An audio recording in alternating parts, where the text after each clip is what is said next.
ಇವತ್ತು ಮಾಡಿರುವಂಥ ಕಾರ್ಯಕ್ರಮ ಸನ್ಮಾನ್ಯ ಮುಖ್ಯಮಂತ್ರಿಗಳು ಮತ್ತು ಡಿ ಕೆ ಶಿವಕುಮಾರ್ ಇದನ್ನು ನಾವೆಲ್ಲರೂ ಕೂಡ ಅಭಿನಂದಿಸಬೇಕು. ಈ ದೇಶದಲ್ಲಿ ಪಶ್ಚಿಮದಿಂದ ಪೂರ್ವಕ್ಕೆ ನೀರನ್ನು ಹರಿಸುವಂಥ ಒಂದು ಮಹತ್ತರ ಭಾಗೀರಥ ಪ್ರಯತ್ನ ಮಾಡಿದ್ದಾರೆ.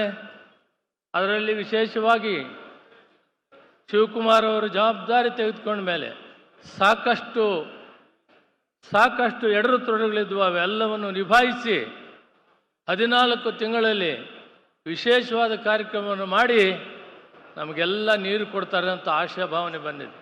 ಮಾನ್ಯ ಮುಖ್ಯಮಂತ್ರಿಗಳಲ್ಲಿ ಮನವಿ ಮಾಡಿದ್ದೇವೆ. ಶಾಸಕರಾದಂಥ ಸಚಿವರು ಕೃಷ್ಣ ಬೈರೇಗೌಡರು, MC ಸುಧಾಕರ್ ಅವರು, ನಾನು ಕೂಡ ಈ ಯೋಜನೆಯನ್ನು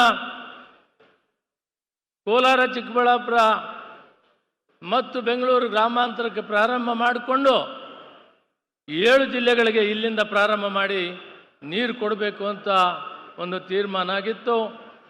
ಸನ್ಮಾನ್ಯ ವೀರಪ್ಪ ಮೊಯ್ಲಿಯವರು ನಾವು ಎಲ್ಲ ಒಟ್ಟಿಗೆ ಆಗ ಇದ್ದಂಥ ಎಲ್ಲ ಶಾಸಕರು ಪಕ್ಷಾತೀತವಾಗಿ ಒಟ್ಟಾರೆ ಇದಕ್ಕೆ ಸಹಕಾರ ಕೊಟ್ಟರು.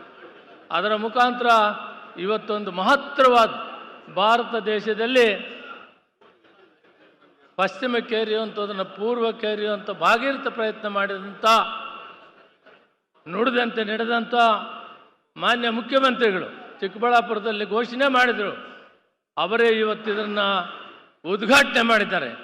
ನಮ್ಮದಿಷ್ಟೇ ಬೇಡಿಕೆ, ಆದಷ್ಟು ಬೇಗ ಬಯಲುಸೀಮೆಯಲ್ಲಿ 1500 ಅಡಿ ಆಳದಲ್ಲಿ ನೀರನ್ನು ತೆಗೆದು ಆ ವಿಷಮಿಶ್ರಿತ ನೀರನ್ನು ಕುಡಿತಾ ಇದ್ದೀವಿ.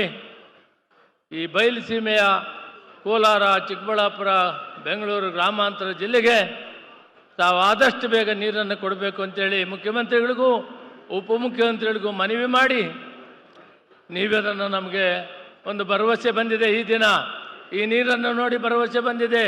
ಇಲ್ಲೆಲ್ಲರಿಗೂ ಕೂಡ ಕುಡಿಯೋಕ್ಕೆ ನೀರು ಕೊಡ್ತಾರೆ ಅಂತ ಒಂದು ಆಶೆ ಬಂದಿದೆ. ಅದನ್ನು ಪೂರೈಸಬೇಕು ಅಂತೇಳಿ ನನ್ನ ಮಾತಿಗೆ ವಿರಾಮ ಕೊಡ್ತೀನಿ. ಜೈ ಹಿಂದ್.